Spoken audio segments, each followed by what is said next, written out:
గురుగారు సునీత విలియమ్స్ అంతరిక్షంలో ఉండొచ్చారు. 18 రోజులకని వెళ్ళి 9 నెలల కాలం ఉండిపోయారు అక్కడ. సో సునీత విలియమ్స్ గారు అక్కడ సర్వైవల్ కి మనకి సన్లైట్ లేదు, సన్ ఎక్స్పోజర్ లేదు, ఇప్పుడు మీరు చెప్పే ఏవి కూడా అక్కడ అవైలబుల్ గా ఉండవు.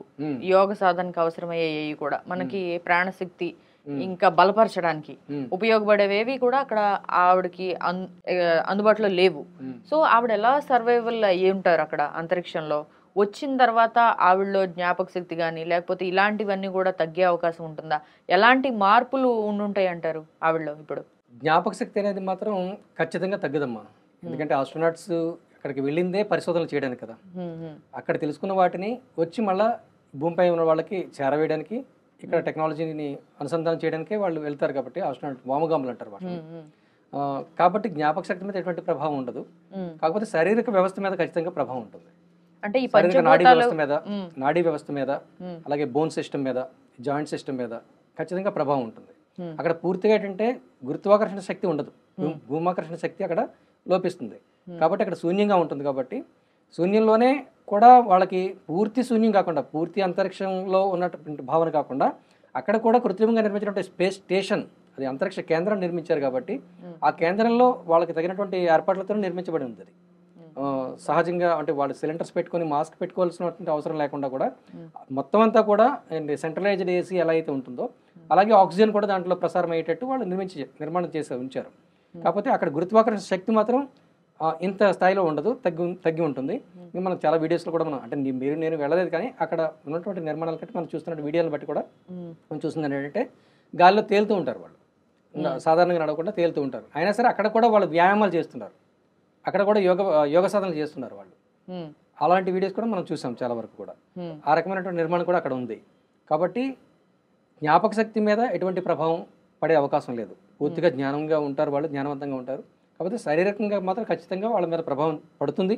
ఇక్కడికి వచ్చిన తర్వాత ముందు వెళ్ళేటప్పుడు ఎలాగైతే కొన్ని రోజుల పాటు వాళ్ళు ట్రైనింగ్ శిక్షణ పొంది అక్కడికి వెళ్ళారు శూన్యంలోకి, అంతరిక్షంలోకి, మళ్ళీ వచ్చిన తర్వాత కూడా భూమిపైకి దిగిన తర్వాత కూడా మళ్ళీ కొన్ని రోజుల పాటు ట్రైనింగ్ తీసుకోవాల్సి ఉంటుంది.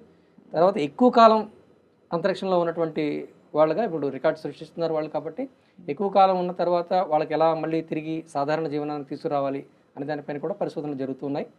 ఒక సమయం మాత్రం ఖచ్చితంగా పడుతుంది, ఒక 3 నెలల కాలం ఖచ్చితంగా వాళ్ళకి పడుతుంది సాధారణ జీవనం గడపడానికి. ఇక్కడికి వచ్చిన తర్వాత ఇప్పుడు వాళ్ళలో మేజర్గా కనిపించే చేంజెస్ ఏమేమి ఉండొచ్చు గురుగారు?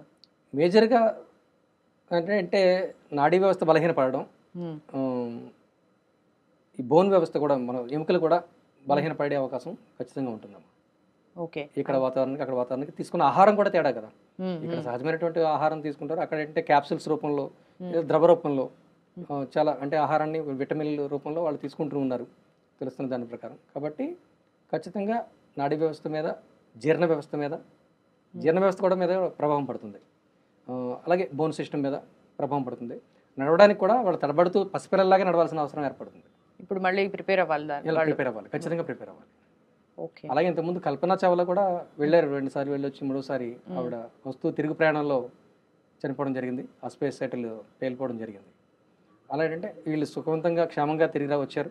ఒక 6 నెలలు 7 నెలలు. ఈ స్పేస్ అనేది అంతరిక్షంలో ఇప్పుడే అంటే ఈ మధ్య కాలంలోనైనా మనం పురాణాల్లో ఏమన్నా దీనికి సంబంధించిన కథలు ఏమైనా ఉన్నాయా? మంచి ప్రశ్న అమ్మా. ఇది పురాణాల్లో, ఇతిహాసాల్లో దీని గురించి చాలా వివరంగా చెప్పబడింది. ఇతిహాసాలు అంటే మన రామాయణ మహాభారత కాలంలో ఉన్నటువంటి అప్పుడు కూడా విమానాలు ఉన్నాయి. మరి ఇప్పుడు ఎందుకు కనపడట్లేదంటే యుగాలు మారిపోయాయి. యుగం మారిపోయినప్పుడు పదార్థాలన్నీ నశించిపోతాయి, జ్ఞానం మాత్రం మిగిలి ఉంటుంది. ఆ జ్ఞానం మళ్ళీ మనం ఈ ఋషుల మహర్షుల ద్వారా అనుసంధానం చేసి ఇప్పుడు సైంటిస్టులు ఏదైతే ఉన్నారో వాళ్ళనే మన ఋషులు అనుకోవాలి. వాళ్ళు ఈ విశ్వంతో మమేకమై కనెక్ట్ అయ్యి ఆలోచించి మళ్ళీ ఆ జ్ఞానాన్ని క్రోడీకరించి కొత్తగా ఇన్వెస్ట్ చేస్తున్నారు, మళ్ళీ కొత్తగా నిర్మిస్తున్నారు. ఇవన్నీ కూడా అప్పుడు కూడా ఉన్నాయి. పుష్పక విమానం మీరు పేరు విన్నారా? అది రామాయణంలో ఉంటుంది. రామాయణంలో పుష్పక విమానం శ్రీలంకలో ఉంటుంది. కుబేరుడి దగ్గర నుంచి రావణ బ్రహ్మ తీసుకొని వచ్చి, రావణ బ్రహ్మ దగ్గర నుంచి మళ్ళీ శ్రీరాముడి కైవసం చేసుకొని లంక యుద్ధం, రామరామాయణ యుద్ధం జరిగిన తర్వాత, రావణుడు చనిపోయిన తర్వాత అక్కడి నుంచి శ్రీరాముడు పుష్పక విమానంలోనే అయోధ్యకు వస్తాడు. రాముడు అలాగే ఆంజనేయ స్వామి ఇక్కడ నుంచి అక్కడికి సముద్రం పైన గాలిలో తేలుతూ వెళ్తాడు. విమానం కాదు, అదే చెప్తున్నాను. ఇప్పుడు ఒక వ్యవస్థ కూడా వస్తుంది. ఇప్పుడు దాన్ని సిలిండర్స్ కొన్ని సిలిండర్స్ని పెట్టుకొని కూడా కొంతమంది అసలు ఎటువంటి విమానం లేకుండా ఓన్లీ ఎయిర్ వాక్యూమ్ తోటి పైకి లేచి వాళ్ళు గాలిలో ఎగురుతున్నారు. అలాంటి నిర్మాణమే అప్పుడు ఆంజనేయ స్వామి కూడా ఉపయోగించి ఉంటాడు అనేది నా ఆలోచన భావన.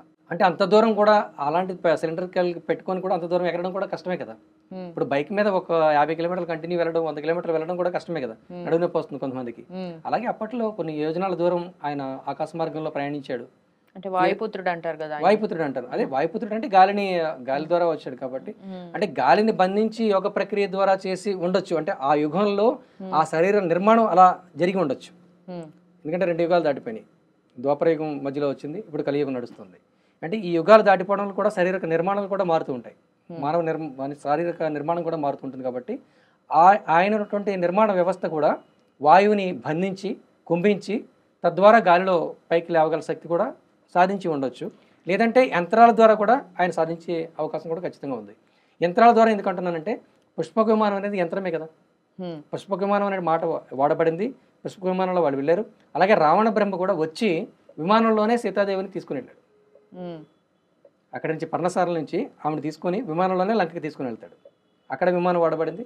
పుష్ప విమానంలో మళ్ళీ రాముడు అక్కడి నుంచి వస్తాడు, అది కూడా విమానం వాడబడింది. కాబట్టి యంత్రాలు ఉపయోగించినప్పుడు హనుమంతుడు కూడా యంత్రాన్ని ఉపయోగించలేదు అనడానికి ఉపయోగించి ఉండొచ్చు, అవకాశం ఉంది. గురుగారు, మరి ఇప్పుడు సునీత విలియమ్స్ గారి పరిస్థితి చూస్తే మళ్ళీ ఫస్ట్ నుంచి నడక నుంచి నేర్చుకోవాలి అంటున్నారు. చిన్నతనంలో నడక నేర్చుకోవడం వేరు, ఇప్పుడు నేర్చుకోవడం వేరు.